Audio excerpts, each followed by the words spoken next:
5:30. But here's a note on the edge and the eve of National Signing Day.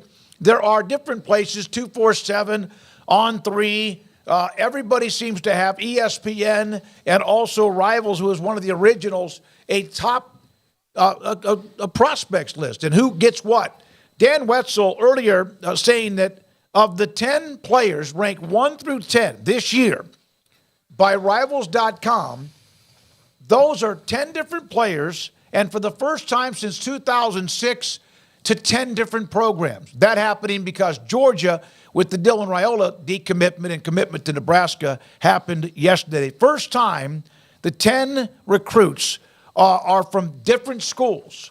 And also, there's a couple other notes about Rivals. Your thoughts, NIL, Georgia, and here's a list real quickly as well.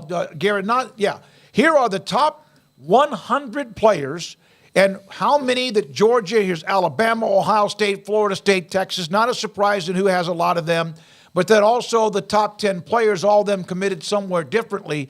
But the NIL, you would think that the rich get richer, but that looks like the case there, but you're starting to see some schools. There's Tech in there. There's Nebraska in there, Missouri in there. And so perhaps it's also at some point maybe even the playing field. I think it has. And look, there's rich dudes rich people at every school that are willing to go in for guys. And now that you don't have to, kind of do black bag jobs, you can you could go out and get these guys, and it's now, all right, well, you want to capitalize on your money when you can, or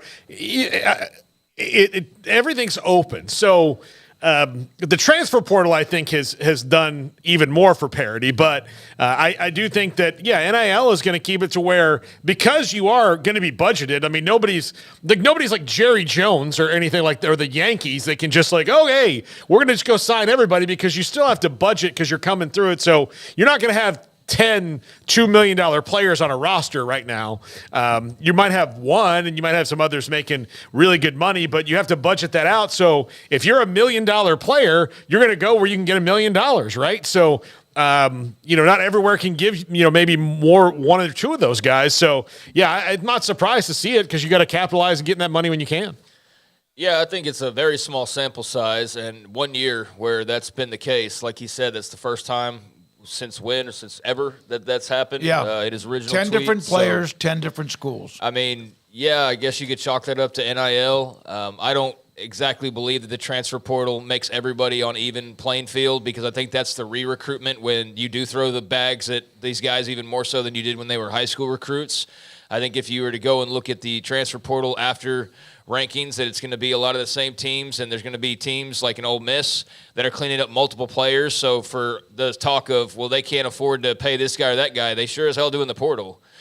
They just maybe don't want to do it as much in the high school ranks anymore, because it's not as smart of an investment as getting the proven 4 or 5 star transfer guy. Maybe that's not the case. Maybe it's just pure parity, but I don't know. I don't quite buy into that this is like the new way that it is, and that it's going to be like this very often moving forward. I think that, Micah Hudson in particular to a Texas Tech, that's an example of what Paul's talking about, where they went big for one big prospect, and maybe schools doing that gives a Tech a top 10 entry there more often than not, or someone like them. But, I think for the most part, it's Georgia, Alabama, Texas. They're all going to be the same teams, and I don't see that changing very much, although we need more of a sample size than just these past few years. But it's interesting. I mean, hopefully he's right to some extent, and it's spread out a little bit more. I think that would be beneficial for the sport. Yeah, if 2, 3, 4, 5 years from now, that is more of a trend rather than a 1 year deal. It remains to be seen. Here are some